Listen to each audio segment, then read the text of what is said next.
Assalamualaikum warahmatullahi wabarakatuh. Selamat pagi, bagaimana kabar kalian? Semoga selalu dalam keadaan yang sehat dan dalam lindungan Tuhan Yang Maha Esa. Hari ini kalian akan belajar kembali mengenai teks cerpen. Untuk kali ini Ibu akan membahas mengenai unsur intrinsik teks cerpen dan struktur yang terdapat dalam cerpen.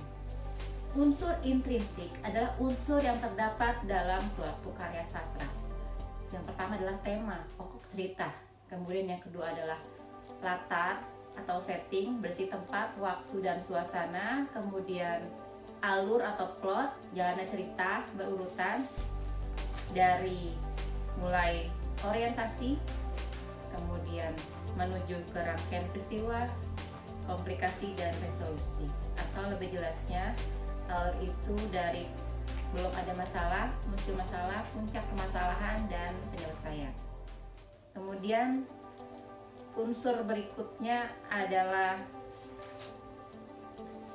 sudut pandang pengarang atau point of view, terbagi menjadi dua. Yang pertama sudut pandang orang pertama, pelaku utama, orang pertama pelaku sampingan, orang ketiga serba tahu, dan orang ketiga sebagai pengamat. Perbedaannya, kalau orang pertama berarti si pengarang itu adalah pelakunya.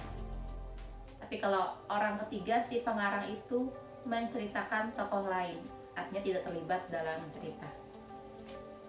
Karakter, misalnya karakter jahat, atau serakah, tamak, dan sebagainya.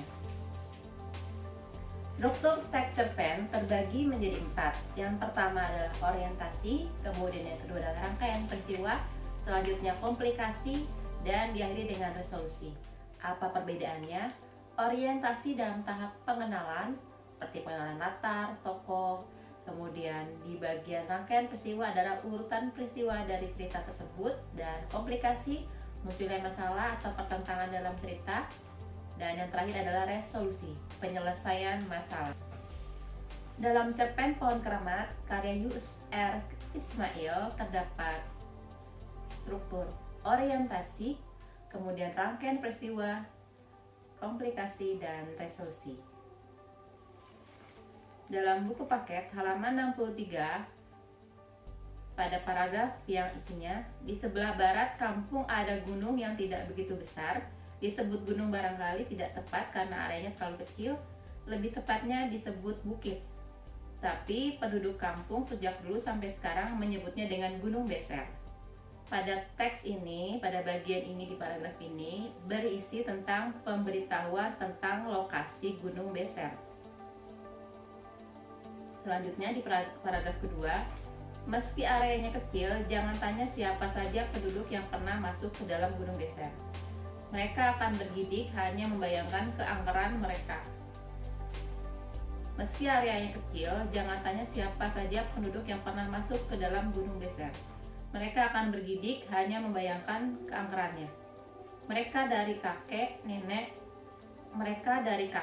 nenek sampai anak-anak hafal cerita keangkeran Gunung Beser.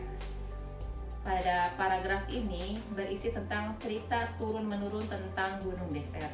Pada paragraf pertama dan kedua masuk dalam struktur orientasi, karena di bagian ini belum ada terjadi cerita secara berkelanjutan, kemudian belum ada masalah, dan ini isinya adalah tentang pengenalan dari lokasi dan cerita awal tentang Gunung Beser tersebut. Selanjutnya di paragraf ketiga, saat pendudukan Belanda di kampung saya ada seorang tokoh yang melawan Belanda, yang berjuang sendirian tanpa pasukan bernama Jaya Sakti.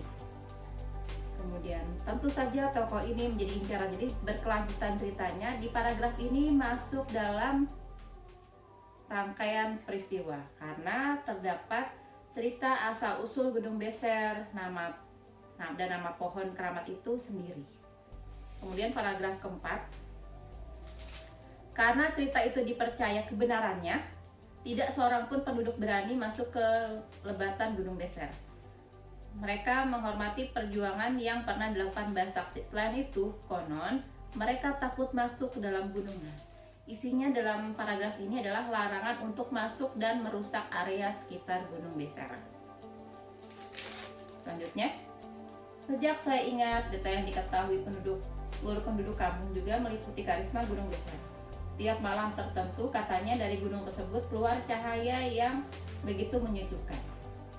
Nah, ini ada keluar cahaya berarti isi tentang keunikan. Di paragraf ini isi adalah keunikan gunung Beser yang dapat mengeluarkan cahaya. Sekian pembelajaran hari ini, silahkan kalian komentar atau bertanya di kolom komentar. Kurang lebih mohon maaf. Wabillahi taufik wal hidayah. Wassalamualaikum warahmatullahi wabarakatuh. Selamat pagi.